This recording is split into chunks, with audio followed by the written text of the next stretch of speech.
ಸಂಪೂರ್ಣ ನ್ಯೂಸ್ಗೆ ಸ್ವಾಗತ. ನಾನು ಮಹದೇವ್ ದಿಗ್ಗ. ಇದೀಗ ಈ ಕ್ಷಣದ ಹೆಡ್ಲೈನ್ಸ್. ಐಸ್ ಕ್ರೀಮ್ ಮಾರಾಟ ಮಾಡ್ತಾ ಇದ್ದವ ಕೋಟ್ಯಾಧಿಪತಿ ಕಂಪನಿ ಜೊತೆ ರಿಜಿಸ್ಟ್ರೇಷನ್ ಮಾಡಿಕೊಂಡು ಭಾರಿ ವಂಚನೆ, ಅಧಿಕ ಇಂಟ್ರೆಸ್ಟ್ ಕೊಡ್ತೀವಿ ಅಂತ ಪೀಕಿದ್ದ ಕೋಟಿ ಕೋಟಿ ಹಣ. ಸತ್ತವರನ್ನ ಯೋಜನೆಯಿಂದ ಡಿಲೀಟ್ ಮಾಡ್ತೇವೆ ಅಂತ ಸಬೂಬು, ಬದುಕಿದ್ದವರನ್ನ ಸಾಯಿಸೋ ಕೆಲಸ ಸರ್ಕಾರ ಮಾಡ್ತಾ ಇದೆ.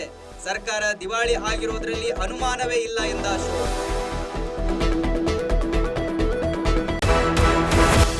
ಈ ಖಾತೆ ಸತ್ತು ಹೋಗಿ ತುಂಬಾ ದಿನ ಆಗಿದೆ. ಈ ಖಾತೆ ಸತ್ತು ಹೋಗಿ ಆ ಖಾತೆ ಆಗಿದೆ. ಈ ಖಾತೆ ಓ ಖಾತೆ ಆ ಖಾತೆ ಎಲ್ಲ ಹೋಗಿದೆ ಎಂದು ಅಶೋಕ್ ವ್ಯಂಗ್ಯ.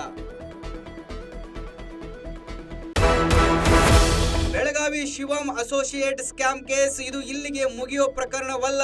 ಬೆಳಗಾವಿಯಲ್ಲಿ ಡಿಸಿ ಮೊಹಮ್ಮದ್ ರೋಷನ್ ಹೇಳಿಕೆ.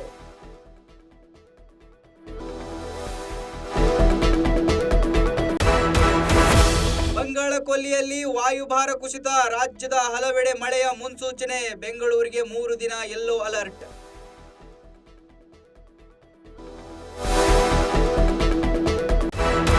ಇದಾಗಿತ್ತು ಈ ಹೊತ್ತಿನ ಹೆಡ್ಲೈನ್ಸ್. ನಿರಂತರ ಸುದ್ದಿಗಾಗಿ ನೋಡ್ತಾ ಇರಿ ಸಂಪೂರ್ಣ ನ್ಯೂಸ್. ಇದು ನೊಂದವರ ಧ್ವನಿ.